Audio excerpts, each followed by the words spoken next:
It is orange. अच्छा, orange. Can you guess this color? Blue.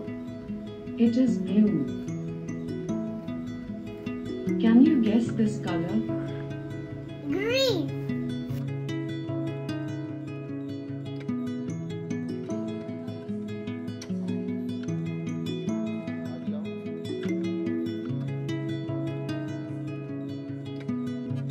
वो 2 साल का था जब उसे डायग्नोज हुआ था और तब से हम उसे थेरेपीज़ दिला रहे हैं। जब उसको मैं पहले लेकर आई थी तो उसका कोई नेम रिस्पॉन्स नहीं था और कोई आई कांटेक्ट नहीं था, तो अब ये थेरेपीज़ देके उसका ये है कि वो अपने सराउंडिंग्स को देखता है। पहले के मुकाबले में इसका जो है काफ़ी इम्प्रूवमेंट इसमें आई है। इसका अब रिस्पॉन्स टू नेम बहुत अच्छा है। आप अगर मतलब हल्की आवाज़ में भी इसको बुलाएं तो ये सुनता है।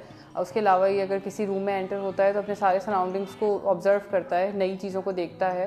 पहले वो उसकी किसी एक चीज़ पे फिक्सेशन होती थी तो वो उससे हट नहीं पाता था।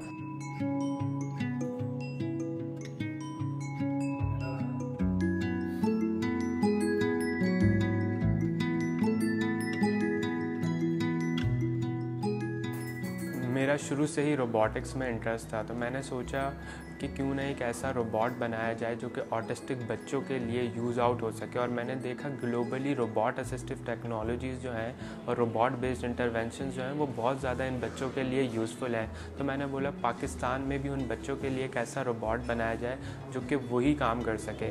तो बस वो मेरे जहन में आइडिया आया और फिर मैंने एक नेटफ्लिक्स पे सीरीज़ भी देखी थी। उस सीरीज़ का नाम था द गुड डॉक्टर। तो वहीं से मुझे एक इंस्पिरेशन मिली।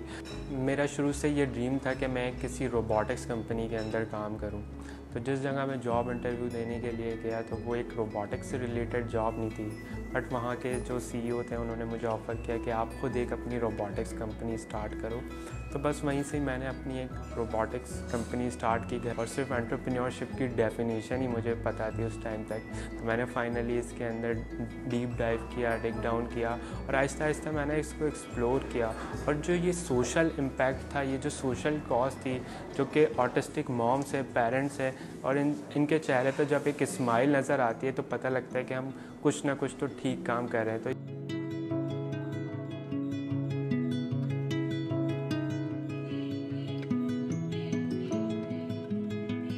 जैसे जैसे हमने मुख्तलिफ एरियाज़ में मुख्तलिफ इंस्टीट्यूट्स के अंदर इसका ट्रायल किया है तो डिफरेंट बच्चों में डिफरेंट तरीके से इसके अंदर चेंजेस नज़र आए हैं। क्योंकि हम जब भी ऑटिज़म की बात करते हैं तो हर बच्चा ऑटिज़म का बिल्कुल मुख्तलिफ होता है। तो कुछ बच्चे इसके साथ इसकी जो बॉडी है उससे अट्रैक्ट होकर उससे इंटरैक्ट करने की कोशिश करते हैं। कुछ बच्चे हैं जो इसके फीचर्स हैं, जैसे पोएम्स प्ले हो रही हैं, वीडियोज़ प्ले हो रही हैं या इसमें फ्लैश कार्ड्स हैं, कुछ सेंसरी या कामिंग स्ट्रैटेजीज़ हैं, कुछ बच्चे उससे अट्रैक्ट होते हैं। तो it varies from child to child. वक्तन फ़वक्तन हम अपने बच्चों पर इंप्लीमेंट करते हैं, ट्रायल्स करते हैं, फिर इसमें जो हमें फीडबैक आता है पेरेंट्स की तरफ से, थेरेपिस्ट की तरफ से या जो हमारे ऑटिज्म एक्सपर्ट्स हैं वो लोग हमें गाइड करते हैं। फिर इसके अंदर और चीज़ें हम ऐड इन करते रहते हैं। तो जब हमने इस पर काम स्टार्ट किया तो क्योंकि इसके अंदर काफ़ी ज़्यादा इक्विपमेंट कंपोनेंट्स यूज़ हो रहे हैं जो कि काफ़ी एक्सपेंसिव हैं, कैमरा, LCD, इसकी बॉडी, तो हमने इसको डिज़ाइन किया पर्सनलाइज इन बच्चों के लिए जो इन बच्चों को अच्छा लग सके। तो वो काफ़ी ज़्यादा एक्सपेंसिव थी, तो इसकी जो कॉस्ट हमें पड़ी वो मोर दैन 3 लाख रुपीज़ पड़ी बनाने की कॉस्ट।